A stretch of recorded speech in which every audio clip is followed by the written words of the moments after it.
Alright lads, welcome to my Feral PvE raiding DPS guide updated for 6.2. There will be a number of sections to this guide which can be accessed using the navigation bar above. We will be covering gearing, talent, glyphs and damage, though if you subscribe to my channel you see many more videos covering more precise topics. Before we begin, I'd like to understand that these guides are intended to be very quick and basic, but still give the necessary skills and information to compete in the most difficult content. I guess they could be seen as a greater alternative to the official Blizzard guides. Let's jump into the guide. First of all, we'll begin with the essentials in order to ensure that your Druid is tuned up properly to maximise its pressure in a PvE environment. When it comes to gearing as a Feral Druid, you have two options for which stats you want to prioritise. In a single target situation, you should go for crit, then multi-strike, then mastery, then versatility, and then haste, but if the encounter requires you to AoE, then you should go for mastery over crit. So it really depends on, whether you already have a strong AoE in your setup. If you have a strong AoE DPS in your setup, then go for single target. If you don't have a strong AoE setup, then prioritise being an AoE DPS for your raid, because a raid really needs a good AoE DPS and a good group of AoE DPS and good single target DPS. Like the exact same policy applies for gemming and enchanting. Go enchant full crit for single target DPS increase and mastery for AoE. Most high-end raiders have about 2 sets of gear and they kind of switch out of it depending on what kind of DPS they require for the encounter. Let's jump into talents now. In the first tier, it depends on what kind of movement speed increase the encounter demands. If you're moving around a lot and to avoid things, then feline swiftness will give a more persistent movement increase. I recommend Displace a Beast to bypass certain damaging effects like pools of acid or walls of fire, since this ability actually is basically a blink, so it will teleport you through the effect and you won't get affected. Wild Charge is also a good option for whenever you must down an ad, which kind of spawns a distance away from the boss, and it also has a much shorter cooldown. For the second tier, Ysera's Gift is a very strong option and doesn't require any effort to control. However, Scenario Mode would probably be a bit more useful to counter spike damage on yourself or anyone else in the group. You may find Renewal helpful in certain soloing situations. For the third tier, it all depends on what kind of pin effect that you need. If you need a slow on a particular ad, then go for Swarm. If you must snare a number of ads, then go for Entanglement. However, you may want to go for Typhoon if you prefer it over Swarm, because it basically does the same thing but it's with a knockback, so if a knockback is more useful, it's kind of useful in that situation where you really need to blow someone out the way, because an ad is going to get somewhere, and when it gets somewhere it does something bad.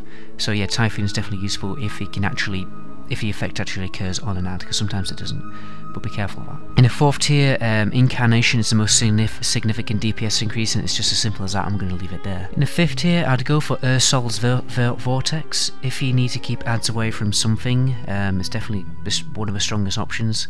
You may want to go for Mighty Bash if you need to prevent a cast on an ad, or you need to pin like one particular ad, but then again Ursol's Vortex is probably better from pinning down one ad anyway. Incapacitating Roar, it's just going to get broken by damage, so I just wouldn't even bother going for it. In the sixth tier, I'd recommend Nature's Vigil because it requires the least attention, since you can just apply it and continue doing damage, and it will provide you with some really great healing for the raid. The other options may come in useful in specific situations, like if you need to solo something with a few other DPS, then Dreamer Scenarios will be more useful.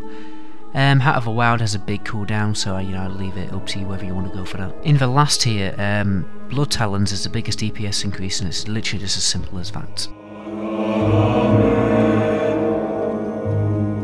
For Glyphs, the mandatory options would definitely be Glyph of Cat Form. This is just such a strong increase to your survivability, however you may prefer the Ninth Life Glyph instead, to counter big burst damage.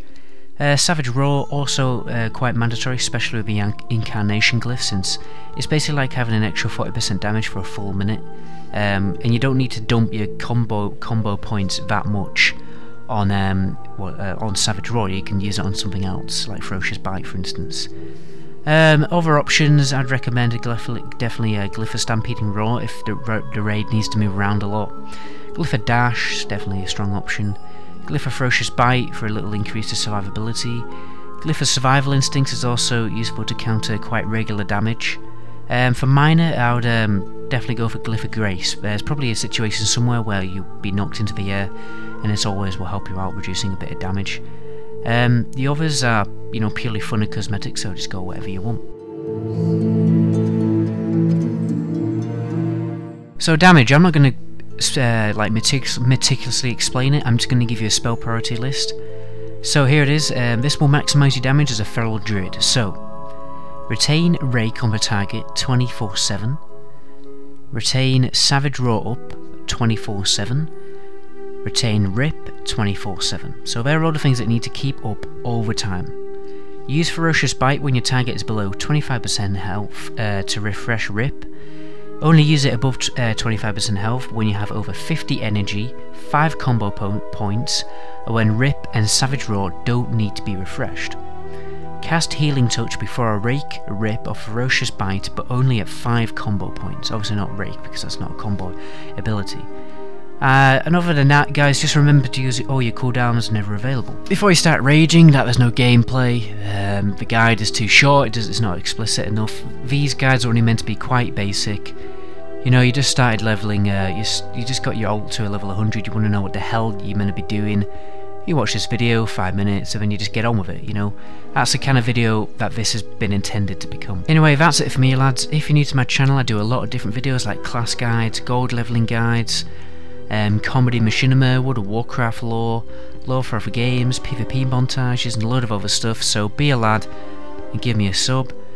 Anyway, my name is the Meta Goblin, and until my next video, ciao!